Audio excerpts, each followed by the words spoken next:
আমি আম্মাকে বললাম যে, "আম্মা, আমার কেন জানি ইদানিং ভয় লাগে এবং মনে হয় যে কেউ আমার আশেপাশে আছে।" তখন আম্মা বলল কি যে, "এগুলো তোর মনের ভুল। আয়াতুল কুরসি পড়ে ঘুমাবি প্রত্যেক রাতে, ঠিক আছে? তাহলে আর এরকম কোনো কিছু হবে না।" তো আমার আবার অভ্যাস ছিল কি যে ছুটির দিনগুলোতে বা যেদিনকে আমি মাদ্রাসায় যেতাম না, সেদিনকে আমি রাত্রেবেলা একটু কোরআন তিলাওয়াত করতাম ঈশার নামাজ পড়ে। তো সেই রাত্রেবেলাও আমি কোরআন তিলাওয়াত করছিলাম এবং বাইরে প্রচণ্ড বৃষ্টি হচ্ছিল। তো বৃষ্টির মধ্যে আমি আমার রুমে বসে কোরআন তিলাওয়াত করছিলাম। আমার ছোট বোন তখন হচ্ছে গিয়ে ঘুমিয়ে পড়েছে। ও আগে ঘুমিয়ে যেত। আমি সেখানে ঘুমিয়ে পড়েছি। আজকে আবার আমার বড় বোন এসেছে। দুলাভাই আসেনি, শুধু বড় বোন আর আমার ভাগ্নে ছিল, সে এসেছে। সে আবার পাশের রুমে শুয়েছে। তো যার কারণে আমার আর ভয় লাগছিল না। আমার বেশ সাহস নিয়ে আমি তখন সেই রাতে কোরআন তেলাওয়াত করতে শুরু করি। এই ঘটনাটা হচ্ছে ওই দিনকের ২ দিন পরের ঘটনা। তো সেখানে আমি সুন্দরভাবে কোরআন তিলাওয়াত করছিলাম।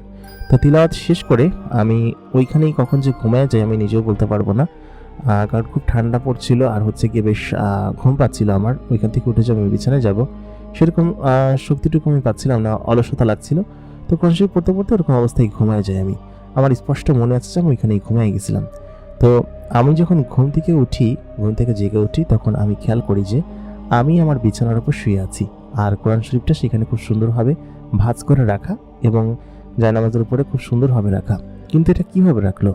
আর ওইখান থেকে কেউ আমাকে তুলে এখানে নিয়ে এসেছে, সেটা আদতেও সম্ভব না। কারণ আমার ঘুম খুব কাঁচা। আমাকে যখন কেউ ধরে বা আমাকে শুধু টাচ করলে আমার ঘুম ভেঙে যায়। সেখানে ওইখান থেকে এই পর্যন্ত আমাকে তুলে নিয়ে আসলো। আমার গায়ে আবার চাদরও দিয়ে রেখেছে। বাইরে ঝমঝম করে বৃষ্টি হচ্ছে, একটু ঠান্ডা পড়েছে। তো এটা কিভাবে হলো বা কে করলো আমি নিজেও তখন বুঝতে পারছিলাম না। আমি ভয় পেয়ে গেলাম। তখন উঠে দেখি কি যে রাত প্রায় ২টা ২:৩০টার বেশি বাজে। তো ওই সময়টাতে কে আমাকে এখানে রাখলো সেটা যেন বুঝতে পারছিলাম না। আশেপাশে সেই ঘ্রাণটা তখনও ছিল। তো আমি উঠে ভাবলাম যে ঘুম যেহেতু ভেঙে গিয়েছে, উঠে তাহাজ্জুদের নামাজ পড়ি।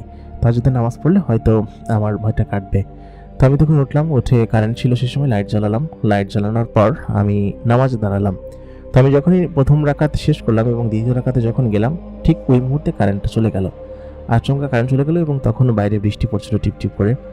মাঝে মধ্যে গুড়ি আওয়াজ হচ্ছিল এবং ঝিলিক মারছিল। তো আমি হচ্ছে গিয়ে নামাজের ১ম রাকাত শেষ করে দ্বিতীয় রাকাতে গিয়েছি। কারেন্ট চলে গিয়েছে, অন্ধকারের ভিতর নামাজ পড়ছি। তখন এত পরিমাণ ভয় লাগছিল। তো আচমকা একটা ঝিলিক মেরে উঠলো এবং আমি দেখলাম যে আমার সামনে ডান পাশে যে চেয়ারটা ছিল, সেই চেয়ারের উপর কেউ একজন বসে আছে, সাদা জামা পরা এবং তার মুখে দাড়ি, একটা ছেলে মাথায় পাগড়ির মতো কিছু একটা পরা। সেটা দেখে তখন আমি ভয় পেয়ে গেলাম। তো নামাজের মধ্যে তো আমি আর নামাজ ছেড়ে দিতে পারছিলাম না। ওরকম অবস্থায় আমি নামাজ পড়ছিলাম। তো আমি নামাজ পড়ার অবস্থায় আমি খুব কষ্ট করে এবং ভয়ে আমি নামাজ সালাম ফেরালাম।